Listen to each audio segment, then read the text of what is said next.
Good evening, everybody. I'd like to welcome you very warmly to this event. It's the first event in a row of two events. I will say some words to that now. My name is Robert Huber, as Helena mentioned. I welcome you on behalf of Zukunftsgeräusche GbR, which is the organizer of the event. I was organizing the event together with Helena, and I'm very happy that so many people found the way to our discussion tonight. I also want to welcome you on behalf of the Agency for Citizenship Education, the Bundeszentrale für politische Bildung, as it's called in German. We are very happy that they support this event, and I also want to introduce some more partners. First of all, the Senate of Berlin, the Czech centers, the Prague Institute of Planning and Development, and the Civic Education Center of Prague. Good evening, and it's a big pleasure for me to welcome you also in the name of Czech centers. And as you notice, we are in the center of Prague, and we are also in the Czech center. So it's, I think it's the right spot for the discussion about city centers tonight. So thank you, Robert Huber and Mrs. Stepanova. I'm also very honored to be able to moderate this discussion tonight with so many interesting guests and interesting personalities. I'm also very glad that we attracted such an attention of broad general public and to see so many friendly faces in the audience. Tonight we are actually launching an experimental format. The architecture historian and film fan Tanja Scheffler, she curated a film selection from Czech and Berlin or Czech and German films, and we will be screening these short sequences as an inspiration for the debate. The overall topic, as it was mentioned, is living and inhabiting the city centers in the perspective of the last 25 years. Our guests are important actors in both Prague and Berlin, being in politics, architecture, and culture. The majority of them is actually also active in the public scene. For example, in architectural festivals, political parties, or citizen-led campaigns and initiatives.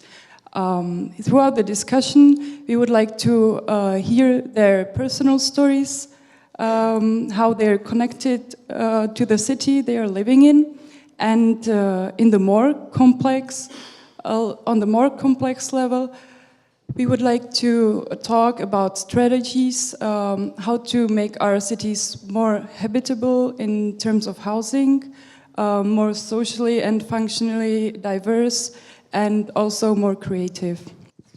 I'm not living in Prague for 25 years. I come actually from northern part of Bohemia, from a city of Teplice, which is near the border with the Bundesrepublik Deutschland today. And first time as I really spent the time in Prague, it was during my studies. I first studied history, and it's like here, nearby, at the Charles University next door.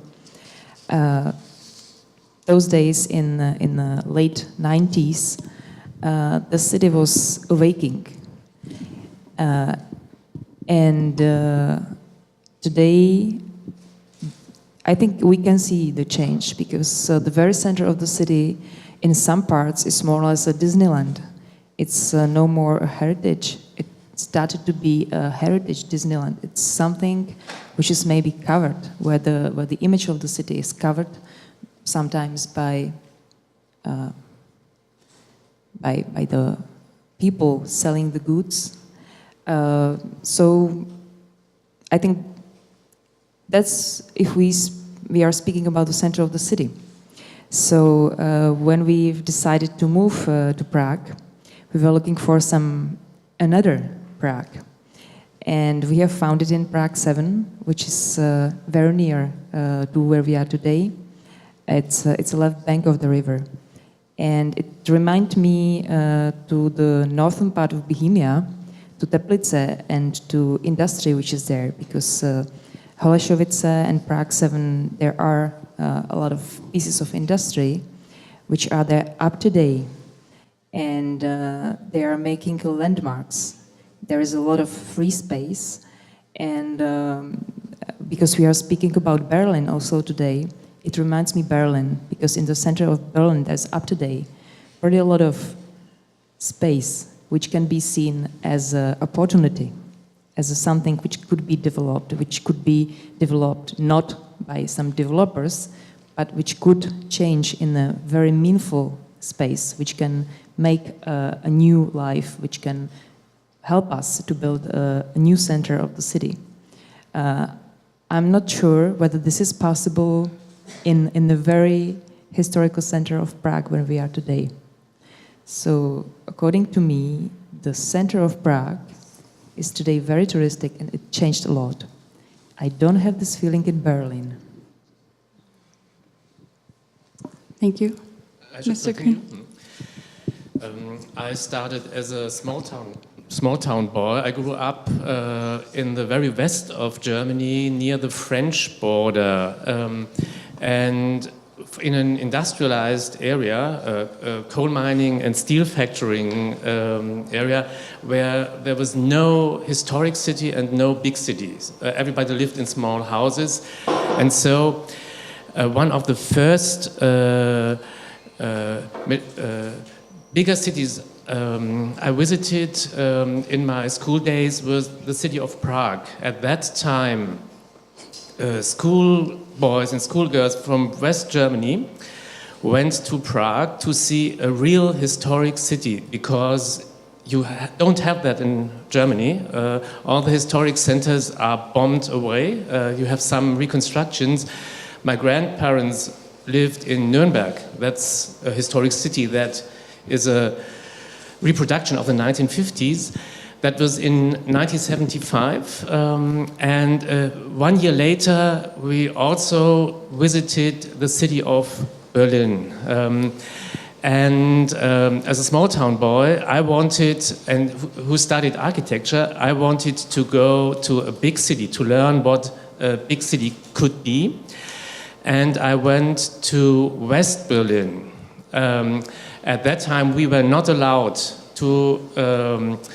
to enter a university in East Berlin. We had very special conditions, and for a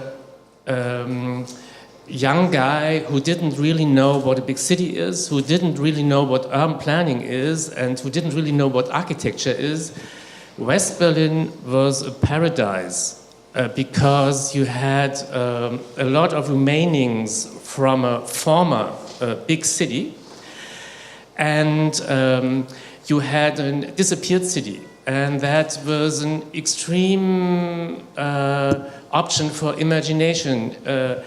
People like me learned and tried to learn what can be a big city, and how it is possible that it can disappear in one generation. And these Potsdamer Platz walks, that were our Sunday weekend or evening walks, and we did exactly the same. We asked, where is Potsdamer Platz? Why did it disappear? And is it an option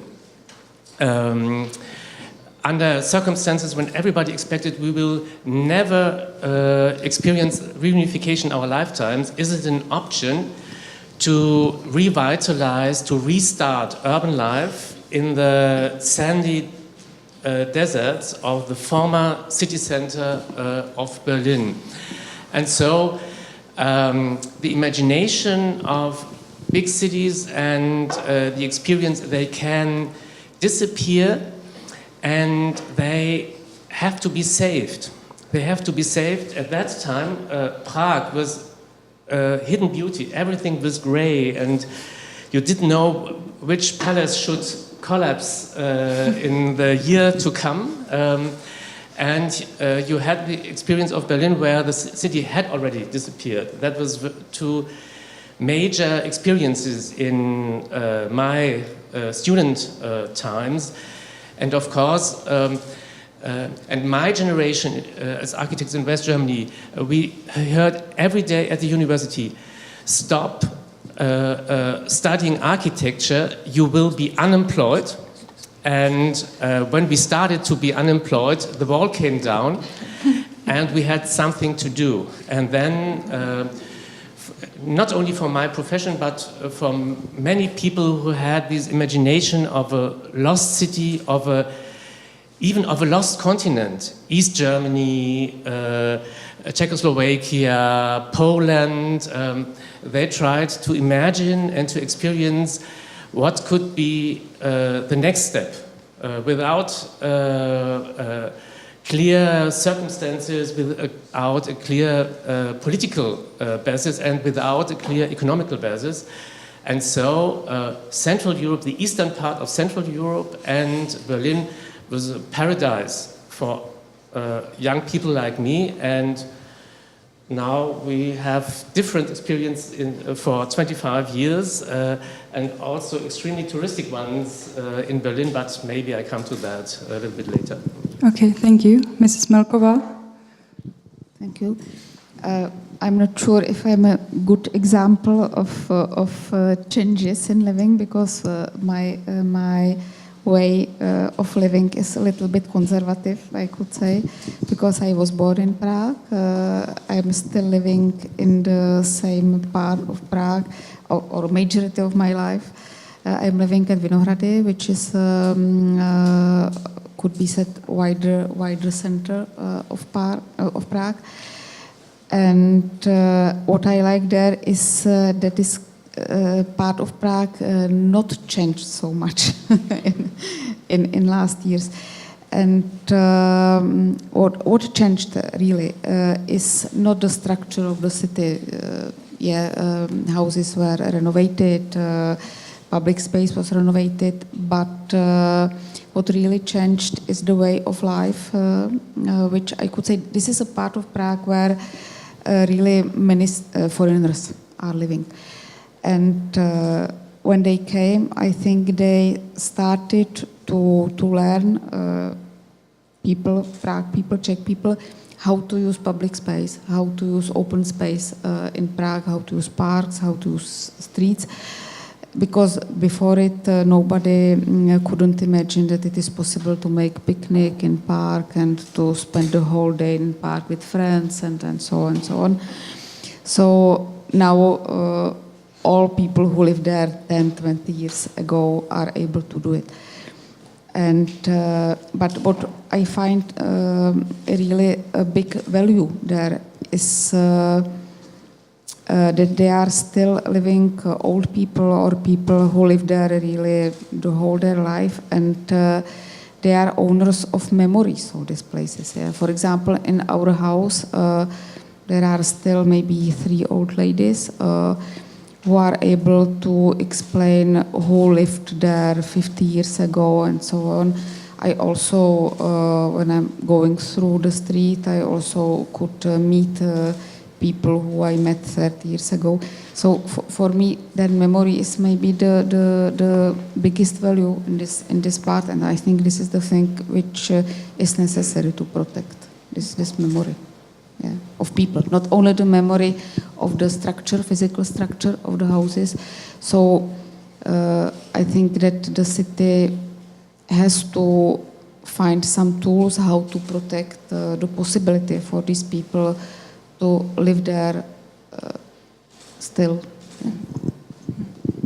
Yeah, thank you, Mrs. Ferguson. You've been living in Berlin since 1990, as I learned.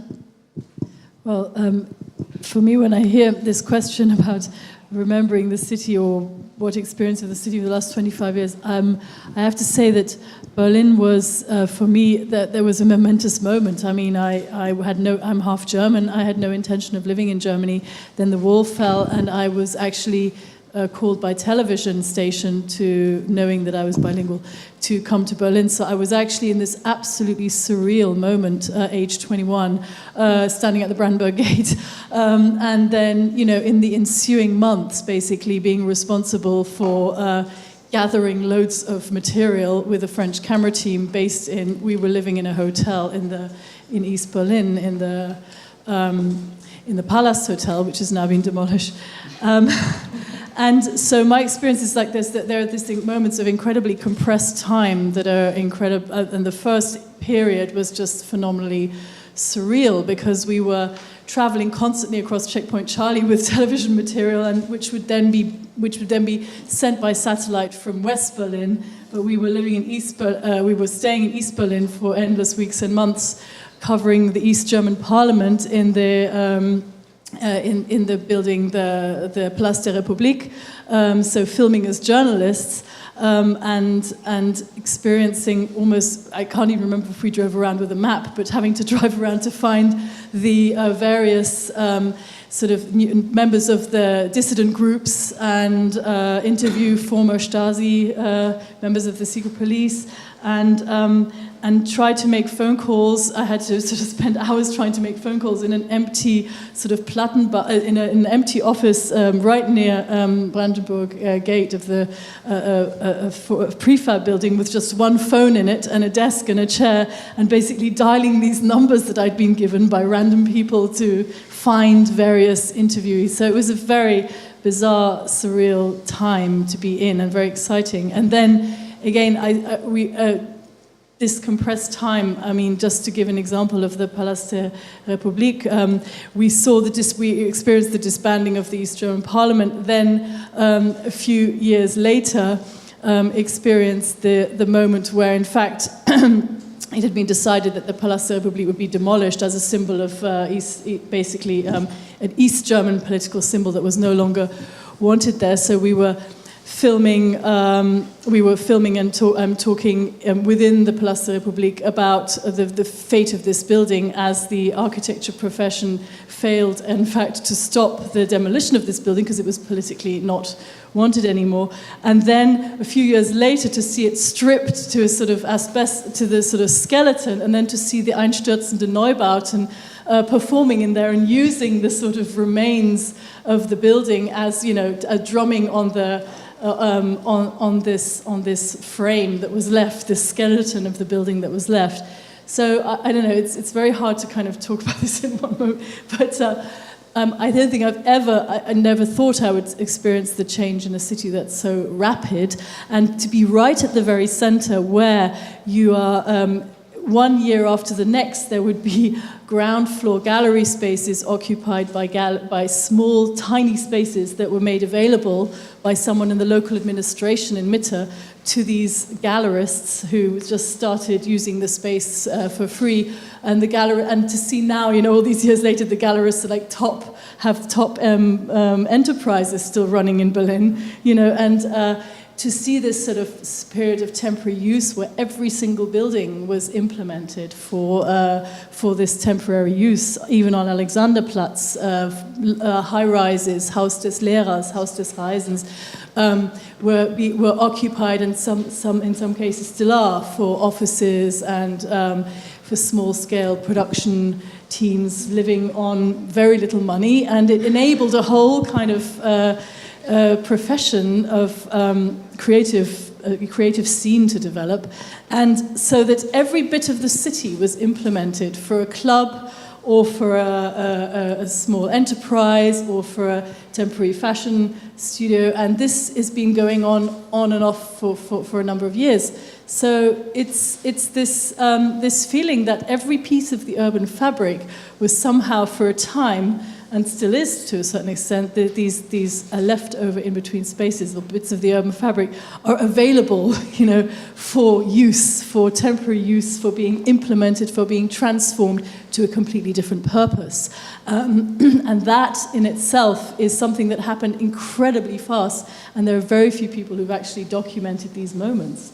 I mean, we were able to use, on the Karl Marx Allee, there is the Café Moscow, which is a huge space, and just by chance, because club culture had managed to get hold of this whole building, I was able to do a festival there in 2002, having actually been there, I don't know, 8 or 9 years before that, with a camera team in a completely empty restaurant where we were told to sit in a certain corner, probably because we would be, we were still being what's the word, taped as we were, as foreigners, as a foreign camera team in Berlin. So it's these very, very surreal moments that are constantly recurring in your mind as you go through the city now. And in fact, where things were so fast that you also forget the corners of certain streets, how they used to look after certain buildings were demolished. Some more memorable than, but others, this speed at which things changed. You actually lost a sense of the previous building or the previous constellation of the city. Anyway, I mean, as you can see, it's very hard to sort of sum this up in a short statement. Yeah, but I think we can tell from your very expressive and enthusiastic memories of that time that it was like a time of some unlimited freedom, maybe, in Berlin. Yeah, but let's go on to Jakob, who has experience actually from both Berlin and Prague. So yeah, but I'm neither from Berlin or from Prague by birth. Like I'm also from a. Jakob. Speak into the microphone. Hello? Yeah. So I'm also from a smaller town, also close to the French border, like very close to Freiburg in southern Germany. And but I had in Prague I had a grandma, so I was even when I was a small boy, I was in communist times. I was traveling here basically every year at least once, so I kind of knew the town. And I think I was still a bit too small to really explore the city on my own shortly after the revolution, but I somehow saw it at least changing very fast. And I think a lot of that we see now as this over tourist use, that I think the kind of the fundament of this was created pretty soon, is my feeling, that many of the places which are they are now much more overused, but I think the kind of this the starting of these processes, I think even the certain type of establishments, I have the feeling they were there very early after 1990, even though this zone somehow expanded. And the city of Prague really changed dramatically, because before it was, it wasn't so empty like Potsdamer Platz physically, there were buildings, but the emptiness, that there was basically very little really in the city. This was also the charm of the city, so this is gone of course. It's this was a kind of very specific atmosphere. And I moved to Berlin in 1998 when I think the most wildest days were over, but it was still a pretty crazy town, I think, especially for people from a small town coming to Berlin, because I think it was something a complete opposite to the rest of Germany. We really saw it as such a kind of, it was poor, the rest of Germany, or at least the west of Germany was kind of a pretty affluent place. It was, a lot of things were possible. I remember, for example, we were usually parties in the night, they started very late. We were students, so we could afford that. That we started maybe at midnight the party, and then it always ended on roofs of the buildings which were open in that time. It was quite open. In many buildings, it was possible. It was possible to just go on the roof and then basically to walk in Eastern Berlin on the roof, from along the whole block. It wasn't legal, but it was in a way it was possible, and we were doing that very often. There was all these spaces which were not so, they were maybe not totally illegal anymore, but they were still kind of squat-like or kind of legalized squats, a lot of very alternative places. And at the same time, when thinking of this Potsdamer Platz scene, this was also a period of huge construction, simply enormous size of construction. And in a way, this was very exciting, because it was just, no one knew what will come out of this. Or we knew, we saw the plans, but it just looked so that the future is somehow built. And now sometimes, if I go to Potsdamer Platz, I'm really, this is completely gone, this atmosphere. It's just very, in a way, it's one of the rather boring parts of the city. But I remember then, because it was really like a huge zone, just construction and basically not accessible. You just saw the future is somehow growing there, that it was quite exciting. Yeah, like what happened or how the city, like I don't, like I think like now my relation to Berlin, because I left then Berlin sometimes in the mid-2000s. So I think I'm a bit nostalgic about this time. So I often think that now it's too touristic, for example, or that you cannot easily go to the roofs probably of buildings anymore, or not so easy as it used to be. And maybe I'm not really able to see all the like the kind of the new character of the city, because you're always a bit trapped in your own like memories of what you were doing there, and sometimes that's not possible anymore. Yeah, now I live here in Prague and discover Prague every day anew. And I think there's a lot, even though like if we're talking about the center, like this historical center, it's kind of, in my point of view, it's a very problematic zone.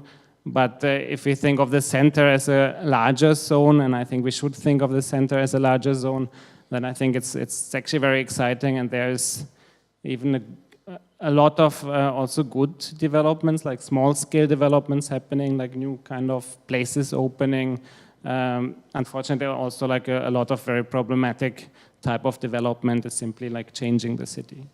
I would like to ask if it's necessary that like people are leaving the city centers in Berlin and Prague, and and what has changed in contrast to the situation in the 1990s. Anyone? Yeah, Miss. I don't think that the first film was totally right, because there was a lot of places in the Czech Republic, in the cities, which were abandoned. The centers were abandoned as well. So it started with the massive Panelbauten, like in Germany, yeah. So with the massive construction of new housing, there was also some, like, let's say, decreasing of the number of people living in the centers, or the centers were, in some cities, the centers were becoming ghettos. So to live in a center was not the first choice sometimes, because the newly built flats were, there was a hot water any time in the day. There was a heating any time of the day. So it was pretty hard to live in the center. So what we see here, it's maybe the Prague is a little bit specific, because there was always lack of flats from the end of Second World War and even before. Yeah. So any flat was really worth, and that's the reason of the funny story you have seen. Yeah. So I don't think that there is. It was everything. There was really. There's a lot of cities, and even in Prague, there were some places. There was a proverb: if you seek a flat in Prague, avoid some parts of the city. Karlínu a Libni zdaleka se vyhni. Yeah.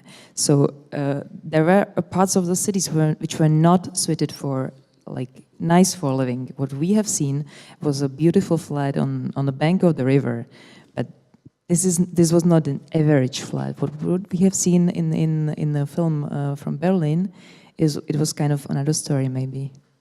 So the people. They stayed in the cities because they have to in Prague. They just couldn't get another flat sometimes. And they were massively leaving the city center in the 90s, at least some of them. And other people moved into the center of the city. So there was this nice image in the heads of a lot of families in the 90s that they should have a nice family house at the outskirts of the city of Prague. And that was like the very important wish in their lives, to have a nice family house in the greenery on the outskirts of the city. And now we are facing another story, that the people are coming back. Yeah, so those families, they are coming back, and the people started to find out their ways how to live inside the city, and that's also bringing maybe another ways of use. Yeah, so there is ask for much more greenery, also very near to the city center. The schools are once more filled in, because especially the schools in Prague 1, they were almost empty, yeah, the primary schools. And now the families are coming back to the center. So this is what I find very important. Well, thank you for the commentary. Well, what you were speaking about is this phenomenon of like suburbanization. But on the other hand, I just read some recent statistics, and actually the number of vacant apartments in the city center is actually growing. That would maybe counter your thesis, or yeah. If we are speaking about Prague, there is a lot of empty apartments, but they are not empty because no one wants to live in them. They are empty because it doesn't bring the owners that much sense to rent them, because under certain circumstances they are not paid enough. So sometimes you can see here in the center of Prague empty houses, and they are empty because it's easy to rent just the shops in the first floor, maybe the second floor, and just to let the house like it is. Yeah. So this is the reason. This is not that no one wants to live there. There's a lot of people who would love to live in those houses, but this is a question of owners. We do have a lot of houses bought by Italian companies in the center of Prague, and they are empty. They're even really devastated. They are empty for dozens of years. Yeah, well, thank you. Mrs. Melkova, would you maybe like to comment on this tendency of people returning back to the city centers? If you think, like, you're in the planning institute of the city of Prague, so if you can, confirm this. Well, I think that me as a representative of the city, I have to think about how the city could help people not to leave centers and live there. I think that one of many tools, is, for example, keeping, protecting, supporting diversity of these parts of the city.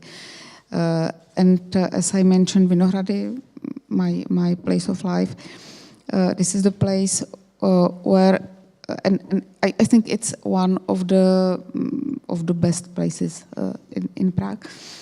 And there is everything. Our children are going there to the low school, middle school, high school. We have our studio 100 meters near their school. There is cinema, there is theater, there are offices, there is sport hall, everything, shops, restaurants. So, but for example, in the historic center, it doesn't function. This thing. There are not small shops here. I think only few schools and so on.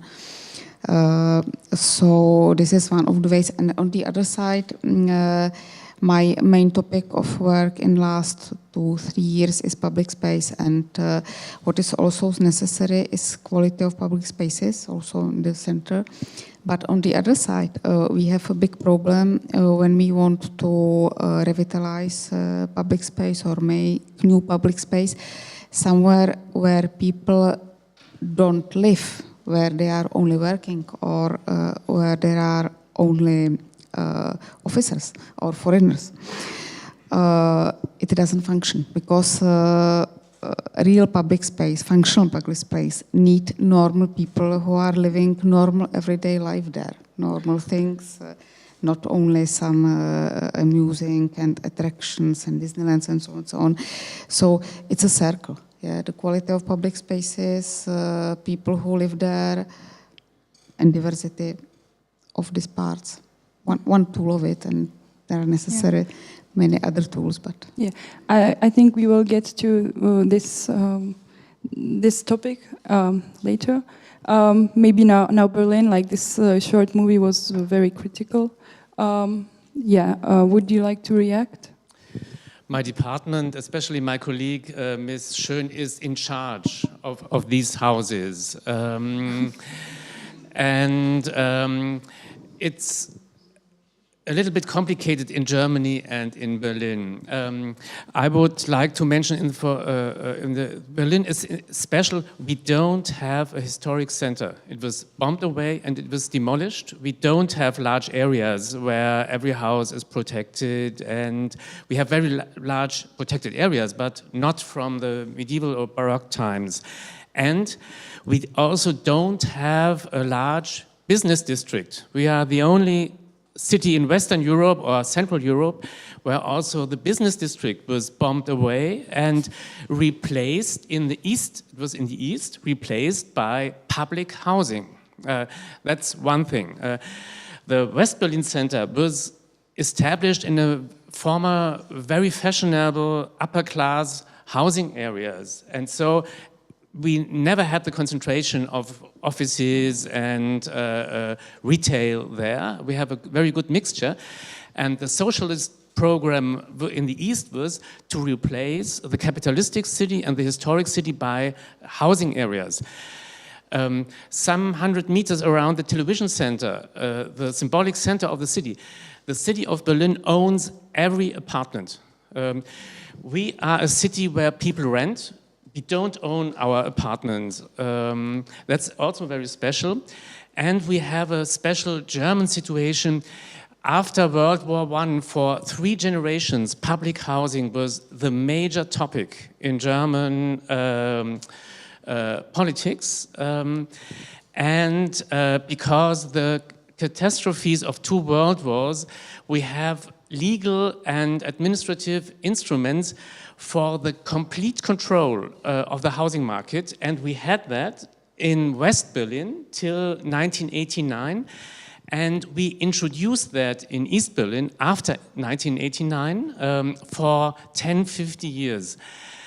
But then, for the first time since World War I, we had not only no more housing shortage, we had 100,000 empty apartments everywhere in the city, declining population, and at that time private owners went to the courts, and the courts told us, forget all your steering and legal instruments to protect the owners of such houses.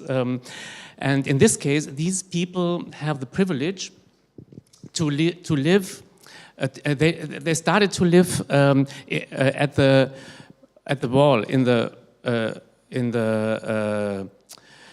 death zone. That were people, very privileged people from East Germany, like Katharina Witt. Very prominent people lived there. It was an upper class. It was an upper class residential area because it was so close to the wall. Only people who had no problems to accept the daily control of the frontier troops in front of their house lived there. Later it changed a little bit, and the city, and they live next to Brandenburger Tor, Brandenburg Gate, and next to Potsdamer Platz. And so when the city of Berlin had to decide in its moment of ruin of 2001, which apartments to sell first, it was these apartments. And anyway, our colleagues of that time tried to protect these, physically, these buildings. We started a planning law process and wanted to fix these houses in the planning law. But we also didn't succeed in the court. The court told us German national planning law is not meant to preserve these houses and to protect these people in a time when you have 100,000 empty apartments in Berlin. And the new owners, of course, started to bring tourists they look on Brandenburg Gate, they look on Potsdamer Platz and Tiergarten, and 2 years ago we got a new legislation that is forbidding renting private apartments to tourists. And now all these instruments we have in Germany for generations to protect the tenants of such apartments are re-established. But in the time of the crisis, we reduced the staff in our administration from 200,000 to 100,000. There is no person left to control the misuse of apartments. And so we are we have a schizophrenia. We are number 3 in European urban tourism. We want to become number 1. At the moment, that's Paris. And we don't want to bring the tourists in our inner city apartments. And that's not so easy to reach both. And we have that's another story. We have we started, our colleagues in the tourist department started a special tourism acceptance program because the most influential urban development scheme is the plan in Berlin. Is the plan that tourists get at their hotel desk, and there they indicate the interesting street. And every street that is indicated in this touristic map is changed completely in 1 or 2 years. There is no more shop for local people, only bars and restaurants. And so maybe we need influence on the mapping of the tourist industry. And we have to bring the tourists to strange places, former wall strips in the periphery, Olympic stadiums, given up airports, and we have a lot of miracles that are very good connected to the hotspots of inner city tourism, but that's quite a challenge. We need the money. We are a city without industry. We are, in 2001, we were a completely ruined city. The tourism is one of the major businesses in Berlin, and we have to cope with these challenges. Thank you. That's a very interesting proposal, mapping the tourism routes. Well, would Jakob or Mrs. Ferguson like to react to the Berlin? Maybe just a short comment. I think like some of these developments, they are really like, even though the cities are so different, they're actually quite similar developments and similar challenges. Like I noticed, for example, already many years ago that in Žižkov, that many houses were actually transformed into like tenement houses were transformed into hostels, and probably also in other boroughs of Prague. But I think that here it was like hardly ever really questioned. Like I think this like whole process of touristification, because it started like early in the 90s, and also because the center was in a way pretty empty. Like there weren't so many functions in the city. Maybe not even there were people living there, but also many people made money by moving out in a way. So it wasn't only like kind of brutal force, but also this gentrification also offered for many people in a way opportunities, like to make some money by just offering their flat. So when I came from Berlin then to Prague, I was really surprised by this absence of any discussion at that time, like on for example tourism, but also on these like major decisions to sell huge huge city property to private developers without. I mean, there was some expert discussion, but basically in the media, it was just like basically just a notice, or it was just very.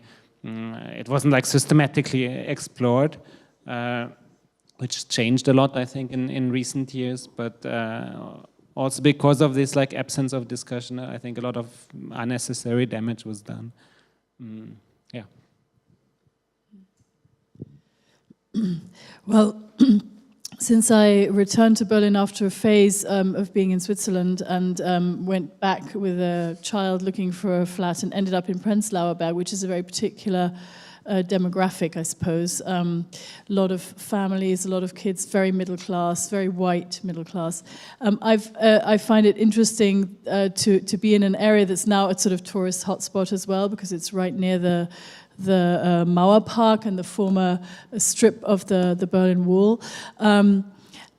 I think I'm a bit of a pragmatist when it comes to these processes of gentrification, because I think the sort of the level at which one can live still in the center of Berlin, at the cost of which one can still rent a place in the center of Berlin, one has to put that in relation to other large-scale cities, and there is a reason why people are moving from extremely high-cost cities like London and Paris to Berlin, because they realize there is a quality of life to be had, and the rents were extremely low. They are obviously rising, and there is a cap on the rising rents. Now, what I do find interesting, though, is to see there is a process of change, which is pretty much normal in a city that's developing so rapidly and where the population is growing so rapidly. In the whole area where I live, we know exactly where there are these Airbnb hostels and apartments.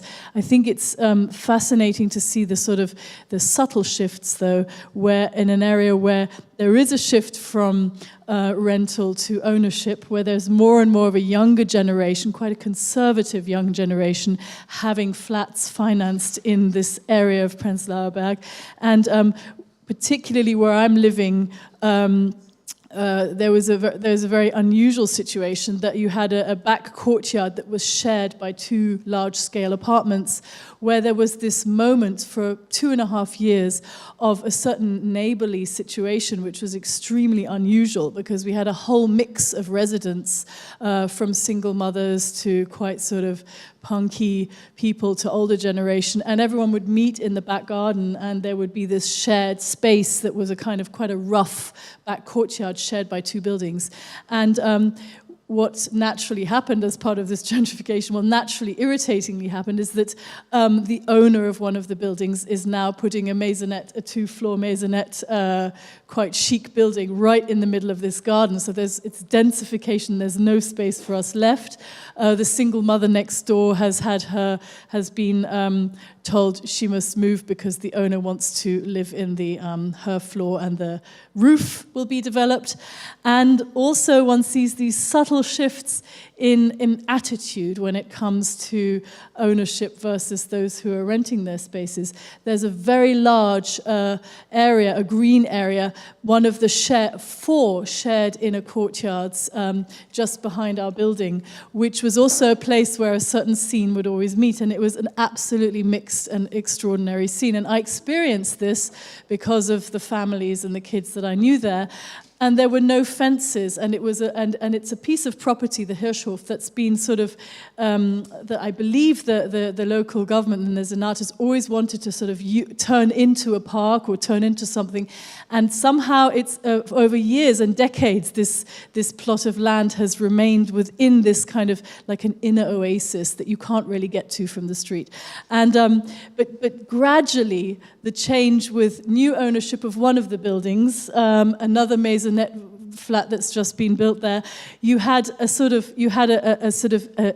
magical interior garden where everyone would meet, and now gradually, the fence is put up, and the owners of the maisonette flat are sort of then, the garden is getting a different feel, it's being cultivated in a different way, in a completely different style, and the sort of punky neighbors are no longer going there, and a fence has been built. And this whole kind of moment of neighborliness, of unusual mix of residents has given way somehow because of an attitude from those who actually own their building versus those who are still occupying a building or living very cheap rents. It's incredible to see this transformation. I do think ownership architects will talk about this endlessly, about when they are part of a Baugruppe and they have to design apartments, and they get together in a group of co-owners of a building, and there's an architect responsible for designing the interiors of the whole building, said how the people that they knew completely often transform into these kind of demanding sort of monsters, obsessed about details, because they own the place now. And so they have completely different levels of taste and demands and pressures that they put on an architect and on their own lives as well. So I think that the privilege of a city like Berlin is that it's still by and large a place where you can rent, but there is this encroaching sense of the new sort of these owners of apartments that have a completely different sort of sense of their place, and also demands on their neighborhood, which are not exactly always open or generous as it might have been previously. If I can just a short reaction. It reminds me to the Bible, where it's written what they are doing by the rivers of Babylon. So the cities were always dangerous from the beginning of the life. The cities were dangerous. At the same time, they were very interesting. There was a danger. There was always some modernity. There was always a new life born, and there was always maybe old life dying in the city. There was always something disappearing, and there was always something new born. And what we have seen is nothing new.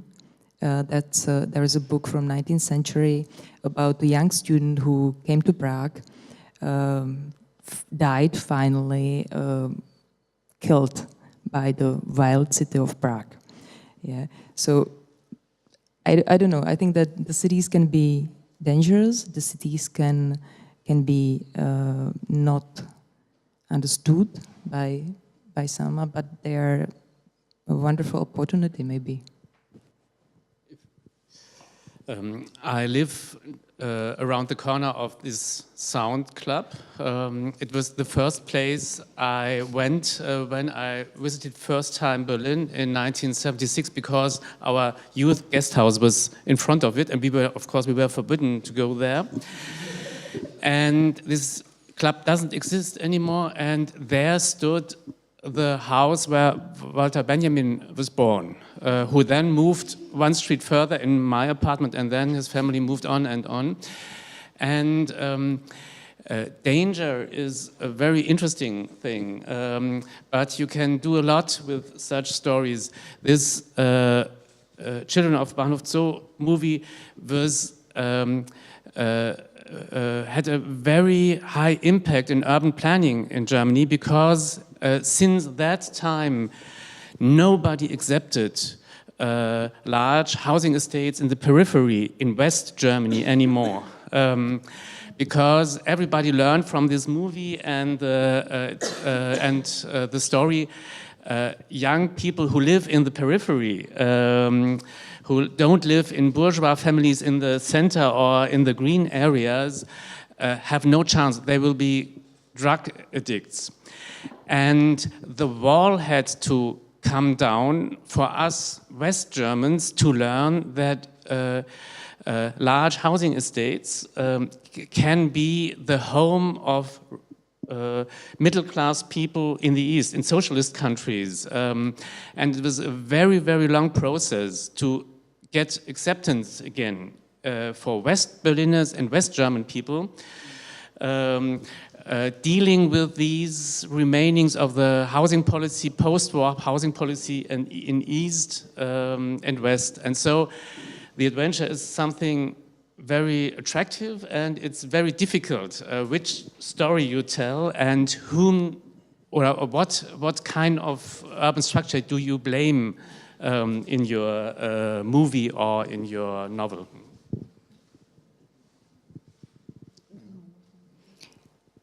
Thank you. And now I would like to ask if there are any questions from the public. Yeah. Yes, klar.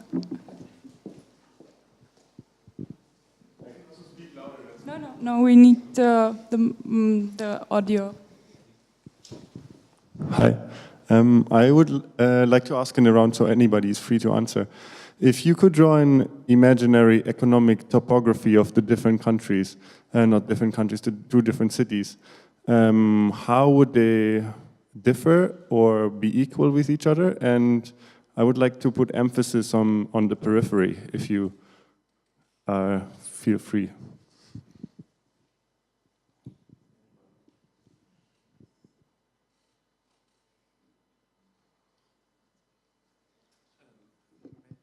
Try to start. For us in Berlin, it's a question, what is periphery? It starts in the heart of the city because you have these prefabricated large-scale buildings in the historic center.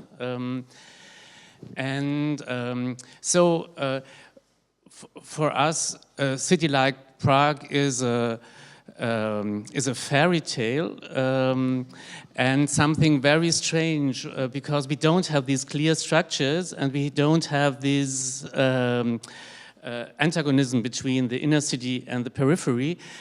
And for us, it's always a question, how can you revitalize a disappeared inner city, even if you have gentrification there, and how can you maintain and revitalize these typical structures of periphery you have in the inner city and in the outskirts,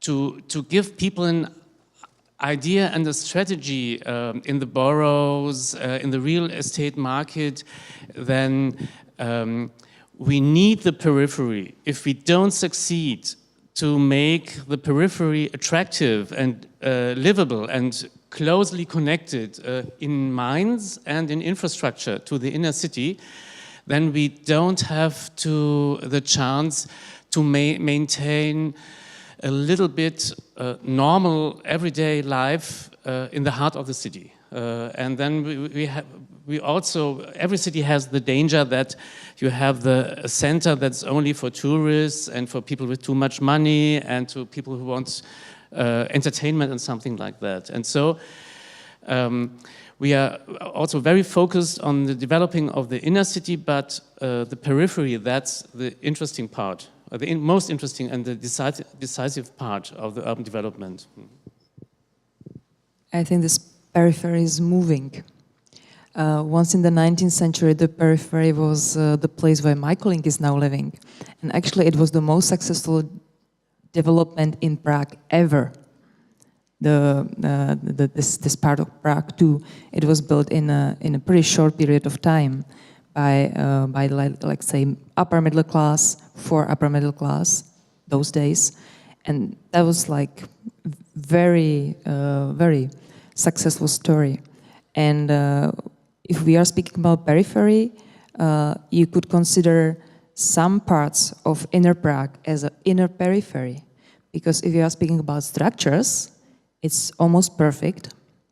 But when we are speaking about life in those structures, it's really another story. So there is a physical structure, and there is a mental space, or there is a life, there is action. And not necessarily those two parts of the city are in equilibrium. Sometimes there is a beautiful structure and almost no life, and sometimes there is a really up to wide life or very livable area with let's say less beautiful structure, or it can be a structure which is changing a lot. Yeah, it can look like a direct one. It's partly what you said about. So we do have a parts of Prague, like some parts of Prague 7, where we are from, which are changing every day, and it's a beautiful story to see it. Although we are also facing a change in inhabitants. So the people who can afford, because let's say the prices are increasing there, because it's a nice part of the city. So another people are moving in, and there is a question what we can do for the people still living there for a lot of years, that they can stay. So how to achieve this equilibrium in the city, that also the people who are already living in those parts of the city which are changing, that they can stay there. So that the gentrification has certain limits. We couldn't stop the gentrification, it's not possible. But how to make it that, how to put some certain limits to the gentrification and what the cities can do for it. Maybe short comment, I think we should be very careful with using this term periphery, because especially in Czech, it has a little bit negative connotations. And my experience is that when we talk with people who live there, and we want to change something, and our starting point is everything is wrong in their periphery, especially real estate. But it's their home, and these people like this place, and they don't like when we say it's periphery and everything is wrong. So it's a little bit sensitive term, this periphery. It's my experience for the people. I think for me, in relation to Berlin, I think the extraordinary thing about the city of Berlin is that it is so polycentric, that you have these districts, these Kiez, this so-called Kiez, different areas inside the S-Bahn ring and outside the S-Bahn ring where you discover completely different sort of feelings and styles of neighborhood and life, where you can find, I don't know, down in the southern part of Berlin, you can find areas that look like a small West German town, and that this is a process of permanent discovery of very specific localized centers to which people feel very linked to over many years and very settled to, and there are loyalties there too, and I think this notion of identification with a place is so crucial, especially at a time when in Berlin you have pretty much every district is now up for grabs and development. I mean, the latest cover on the City magazine was Lichtenberg, you know, I love Lichtenberg, the new heart of Berlin, which was always considered to be on the edge, very much on the outer edge of the city. And I think the interesting thing for any developer or any architect is absolutely local specificity and identification with a very local place, and to kind of draw something from that. And I think that makes for quite a fragmented sense of Berlin identity, which is a good thing too, and very locally specific. And that's something one can strengthen, I think, in the next phases of development. And then there's also the question of the real periphery, in the sense of what is outside of the city. And even though there's this trend of people moving back to the city, and maybe that to some extent that maybe the population in the city is growing possibly a bit faster now than in the outskirts. I think there's still, or in the suburbia, that there's still a huge boom happening outside. And in the case of Prague, or in the case of central Bohemia, it's not coordinated at all. Like all our attempts of strategic planning, it's basically just really what is in the city. And I think in the case of Berlin, there were more attempts to kind of regulate it in a way along the railway lines, for example, to have like a kind of these booming places to have a certain order in that, and and I think this is like one of the biggest losses and one of the biggest failures, basically, because also what is the periphery as an ecological asset, it's pretty much damaged in the case of Prague.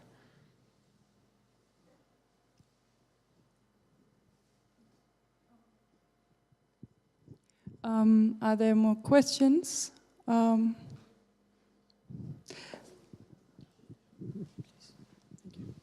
I would like to ask a question about diversity and those two cities. As we often say that urbanicity and diversity is is a synonym of each other. I would like to ask if there is a relationship between a city and, for example, its hospitality.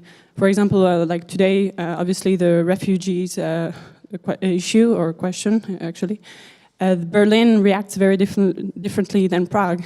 And I would like to know if you draw parallels. The both cities have very different histories, I know. Berlin obviously is probably had a lot of changes. It was damaged. And so Prague, maybe we were talking about the museification of a city. Do you think there's a relation between the city, the actual like morphology of a city, and the public opinion that someone would have of change or of difference? I think it's a little bit newspaper picture, because we don't have a lot of refugees coming through the Czech Republic, so I don't think we can describe an attitude to the public towards refugees we can't read it from the morphology. I don't think it's so. I think what is in Prague, if you ask me what is the city doing for the refugees, for example, in Prague 7 there are possibilities prepared. So we are waiting some group of refugees, and we have prepared the schools and flats and everything. So it's prepared. The only problem is that there are almost no refugees who wants to stay. And this is not the fault of the people of Prague. This is a part of politics. So that there is a, for me, very strange attitude to the refugees, which is going from the bigger politics. But there are centers who are preparing things for refugees. So the people acting individually, they are making groups, they are traveling in a mass. Probably we can say in a mass to Croatia and to Hungary and to the countries to help there. Yeah. So even if the city official is not making a much, then the people are organizing themselves and they are making things. And maybe it's a kind of new phenomenon in Prague that the people are now realizing that what's very important is to have your personal attitude to your surrounding, and they start to form groups. They are meeting, they are organizing things for themselves. Even if it was a little bit complicated after the Velvet Revolution, because to be a member of some organization was your duty. So after the revolution, the people were a little bit reserved, let's say, to make things together, because they were used to be like from a duty to part of some I don't know, pioneer or whatever. And now I think that there is a huge generation change.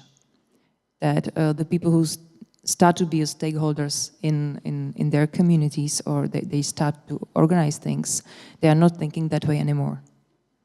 So therefore, you will find people who just starting to organize things, and they are really mature. They are able to find even support. They are able to find funding themselves. So they are not always asking a city for support, sometimes, and sometimes also not. I would also like to comment it. Also in Germany, immigration is a great challenge for every generation. After the war, we had millions of German people who came to West and East Germany. We have a very strong tradition for immigration, but we had a lot of problems with the people from Southern Europe, and especially from Turkey, who came to Germany and to Berlin, and we were not prepared to make them real citizens. They were neighbors, not citizens.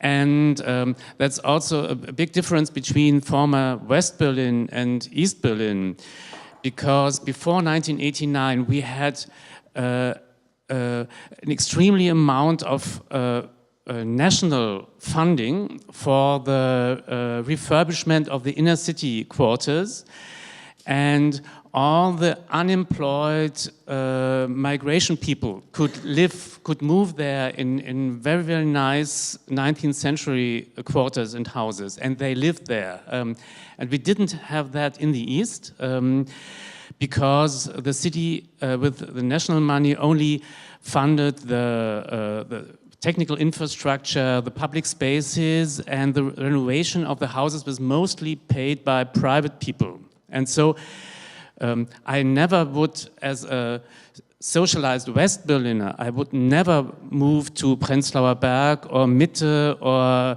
Lichtenberg. I would miss my Turkish, Russian, Arabian neighbors. You have special shops, you have special restaurants, you have this difference in Berlin. And at the moment, we have a very special situation, maybe even a dramatic situation in Germany. Germany is the country when almost every day a home for refugees is burnt down.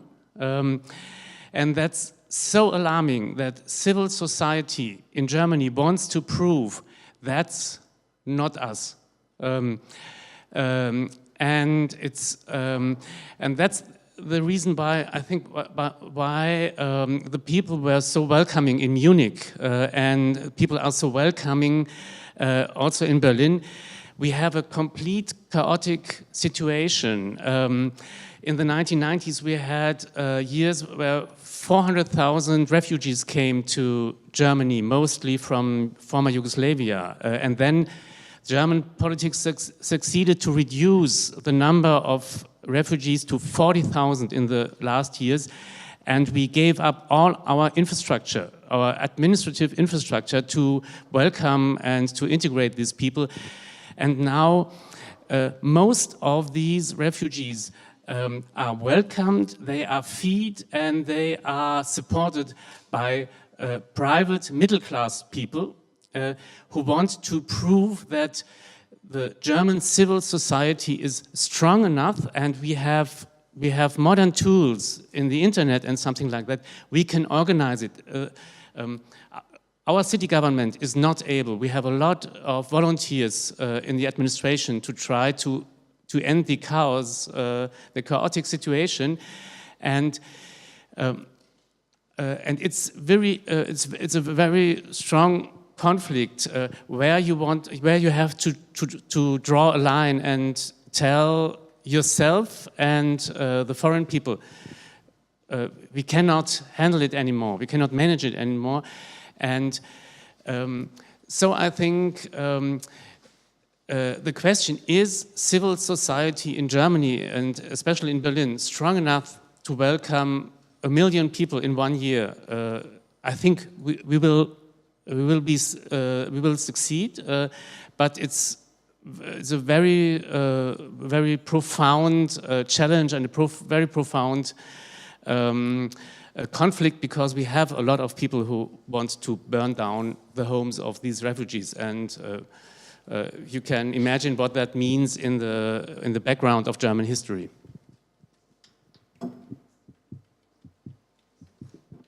Just a short remark. Czech Republic welcomed around 15,000 refugees from former Yugoslavia in the time of the war, and nothing happened, nothing special.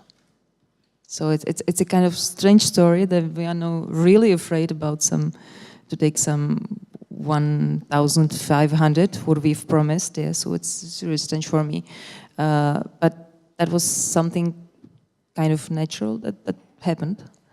And we've also welcomed kind of some thousands people from Vietnam, and nothing happened.